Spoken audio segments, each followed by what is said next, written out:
اس کو فیس کرتے ہیں. دوسری بات جو زیادہ سنجیدہ ہے وہ یہ ہے کہ اب جب کہ سب فارغ ہو چکے ہیں تو عمران خان کا جو ہے مقابلہ سیاست آخر کون کرے گا. تو اس پر میری گزارش یہ ہے کہ پاسبلٹیز پر بات کر لیتے ہیں. پاسبلٹیز پر ہی کر سکتے ہیں نا. ایک طریقہ تو یہ ہے نا کہ آپ ماتم کرنا شروع کر دیں کہ پیپلز پارٹی نے یہ کیا, مروا دیا, عمران خان کو دیوتا بنا دیا, نون لیگ پر ماتم کرتے رہے, انہوں نے دیوتا بنا دیا. تو ان دونوں نے تو خود بھی, لیکن نوبل کے زیادہ اصل تو نقصان ان کا ہو گیا نا, بیڑا ان کا غرق ہو گیا ہوا, مستقبل ان کا ختم ہو گیا. تو وہ اب ان کو گالم گلوچ یعنی برا بھلا کہنے سے مسئلہ تو ایلیفنٹ اسٹل دیئر. دیکھیے عمران خان کو جو پہلے ایک وہ بنایا نا دیوتا ٹائپ, وہ 5th جنریشن وار, 2018 کا الیکشن, جنرل باجوہ, جنرل فیض, وہ سارا ایک ثاقب نثار وغیرہ یہ سارے مل کے اس کو بنایا. لیکن جو اس کو دوسری زندگی دی ہے دوبارہ سے, جب وہ حکومت سے نکل کے دوبارہ سے لارجر دین لائف بنایا, دیوتا بنایا, وہ پیپلز پارٹی اور نون لیگ نے مل کر اس کو بنایا. وہ جنرل باجوہ نے دوسری دفعہ تو, یا جنرل فیض نے دوسری مرتبہ تو اس کو لارجر دین لائف دیوتا نہیں بنایا نا, وہ تو ان لوگوں نے بنایا ہے. تو جن لوگوں نے خود اپنی یعنی خود کو برباد کر کے اس کو دیوتا بنا دیا, یہ تو اس کا مقابلہ نہیں کر سکتے نا فیوچر میں بھی.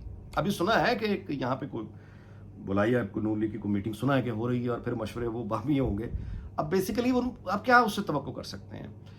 وہی یعنی بوسیدہ مغز, پھٹے پرانے دماغ, زنگ آلود مفادات میں جکڑی ہوئی یعنی سوچیں. تو اب وہی پھٹے پرانے دماغ, وہی بوسیدہ مغز جن کی وجہ سے عمران خان اتنا بڑا دیوتا بنا ہے, اور خود تو خیر جو ہوئی ان کے ساتھ ہوئی, یہ وہی کٹے پھٹے پرانے زنگ آلود دماغ ہیں نا جو کٹھے بیٹھ کے پھر دماغوں پہ زور ڈالیں گے, ان کی کریے, ان کی کریے, ان کی کریے, ان کی کریے. تو وہ تو وہی کریں گے جو وہ پہلے اب تک کر چکے ہیں. تو ان کو اب برا بھلا کہنا یا ان کا مذاق اڑاتے رہنا, یا اس افسوس میں صدمے میں چلے جانا کہ یہ عمران کا مقابلہ نہیں کر سکے, مروا دیا انہوں نے, یہ کر دیا, یہ وقت ضائع کرنے کی باتیں. جو ہونا تھا وہ ہو چکا, اب آگے دیکھنا ہے. یعنی کامنٹیٹر جو ہوتا ہے وہ اس کو پھنسنا نہیں چاہیے کیپسول میں, آگے نکلے. اور سیاست دان بھی وہ ہوتا ہے جو آگے دیکھتا ہے, آگے. اب جو ہونا تھا وہ ہو گیا, آگے دیکھیں. Elephant in the room is still there. اس کا مطلب کیا ہے؟ اس کا مطلب یہ ہے کہ یہ جو اس وقت ناممکن لگ رہا ہے کہ عمران خان کا مقابلہ کوئی ہے ہی نہیں دور دور تک, اس کے اندر سب سے بڑی اپرچونٹی بھی تو ہے. وہ اپرچونٹی کیا ہے؟ وہ اپرچونٹی یہ ہے پاکستان کے ہر سیاستدان کو اب یہ غور, یعنی اب یہ دیکھیں نا بازیگر کون ہوتا ہے مستقبل پہ نظر رکھنے والا. وہ شخص ہوگا جو آج کی ضرورت یہ پہچان لے گا کہ اس وقت پاکستان, کہتے ہیں نا کہ جی there is always one seat is always vacant which is the top seat. اس معاملے میں جو اس وقت ہے سیاست, ایک ہی سیٹ پاکستان میں ویکنٹ ہے, اویلیبل ہے, موجود ہے, اور وہ ہے عمران خان کا مقابل. عمران خان کے مقابل میں مقابلہ کس نے کرنا ہے؟ یہ مقام بالکل خالی ہے, سناٹے ویرانے. تو وہ جو سامنے عمران خان کے کس نے کھڑے ہونا ہے وہ مقام خالی ہے. وہ کون ہمت والا آگے بڑھ کے جام اٹھائے گا, یہ ہمیں دیکھنا ہے. بڑے اچھے پولیٹیشنز ہیں پاکستان میں, بڑے کرسمیٹک لوگ ہیں, لیکن ان میں سے اب جو اس وقت اس ضرورت کو پہچان جائے گا کہ مجھے نظر وہاں رکھنی ہے کہ عمران خان کے مقابلے میں اس وقت کوئی نہیں ہے, دور دور تک کوئی نہیں ہے, تو میں اس کو ٹارگٹ بنا کے اگر شروع کروں اور اپنے آپ کو دیکھوں, دوسروں کی طرف دیکھنا چھوڑ دیں, باقی سارے فیل ہو چکے ہیں, کوئی بھی نکل سکتا ہے, بڑے مطلب ہے باصلاحیت لوگ ہیں. لیکن یہ کہ وہ جو مطلب ہے جب آپ کوئی کھیلے گا نا تو اس کا نتیجہ فوراً نہیں نکلے گا, کئی سال لگ سکتے ہیں, لیکن کسی نے تو آنا ہے. اور اس میں سب سے پاگل آدمی وہ ہوگا جو اسٹیبلشمنٹ سے مدد مانگے گا.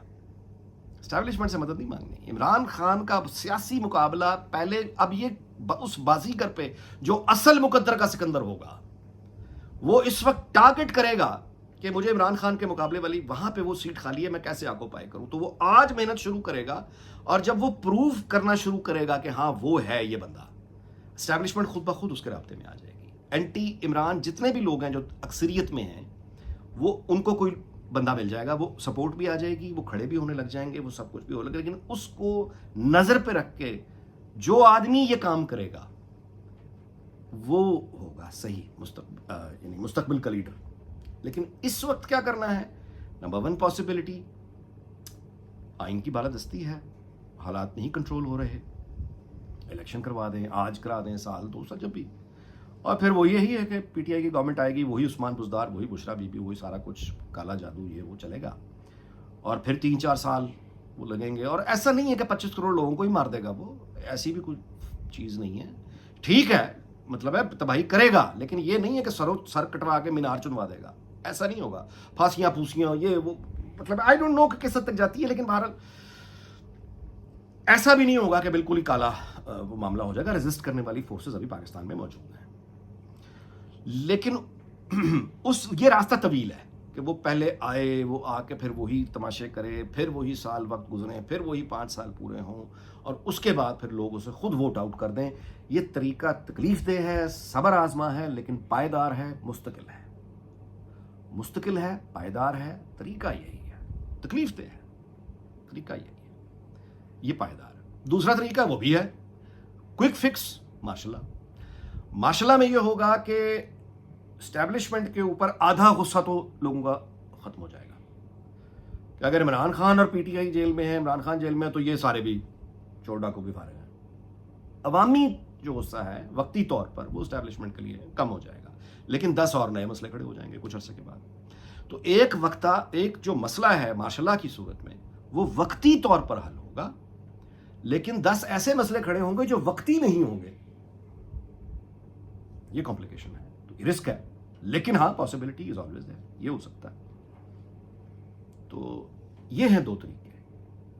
اور تیسرا یہ ہے کہ پاسبلٹی ہے کہ کوئی غیر معمولی واقعہ ہو جائے، کوئی غیر معمولی حالات ایسے ہو جائیں کہ اس کے جبر سے پھر وہ ایک نیا لیڈر پیدا ہو جو عمران خان کے سامنے کھڑا ہو جائے اور لوگوں کی سپورٹ اس کو مل جائے. لیکن جو فطری طریقے ہیں وہ 2 ہی ہیں. ایک یا تو الیکشن کروا کے ایک دفعہ آنے دیں، ساری تباہی اس کی بھگتیں اور لوگ ووٹ آؤٹ کر دیں. دوسرا پھر ماشاء اللہ ہے. اور اب کسی تیسرے سے یہ امید، مطلب یا پھر تیسرا یہ کہ حالات اس طرح کے غیر معمولی ہو جائیں، وہ تو اس کے علاوہ مجھے کچھ سمجھ نہیں آتا. یہ ساری گفتگو جو میں نے کی ہے ایکیڈیمک بحث ہے، مباحثہ ہے. اس کو اسی طرح سے دیکھیے، اور آئی لیو یو ود دی آئیڈیا کہ آپ کے خیال میں کون ہوگا اس وقت. جو مثال کے طور پہ میں ایک مثال دیتا ہوں، میں بھی بڑا سوچ رہا ہوں کہ کون ہو سکتا ہے. پیپلز پارٹی میں آصفہ بھٹو ہے. آپ کو بہت بچکانہ بات لگے گی، یہ بہت بچکانہ لگے گی، لیکن میں اس کے اندر وہ سب کچھ ہے پیکج جس پر اگر آج انویسٹمنٹ کی جائے تو 4-5 سال کے بعد ممکن ہے کہ وہ مقام لے جائے. اس کے اندر وہ کرنٹ ہے. لیکن زرداری صاحب کا بوجھ لگیج بڑا ہے اور وہ اور بڑے سوال پیدا ہو جاتے ہیں. پھر کون ہے؟ سوچیں کون ہے جو اس گلیمر کا مقابلہ کرے. دیکھیں، میرا خیال ہے کہ وقت ہی ہے جو اس کا جواب دے گا، کیونکہ جن لوگوں کو باقی ہم دیکھ رہے تھے وہ تو اپنی اننگز کھیل کے فارغ ہو گئے. بٹ کوئی نہ قدرت کا دامن خالی کبھی نہیں رہتا، کوئی نہ کوئی شخصیت نکل آئے گی. اس دعا کے ساتھ کہ اللہ تعالیٰ پاکستان کو شاد اور آباد رکھے، ساری دنیا کو شاد اور آباد رکھے. آپ سے اجازت چاہتا ہوں، اگلی ولاگ میں ملاقات ہوگی. اپنا بہت خیال رکھیے گا. اللہ حافظ.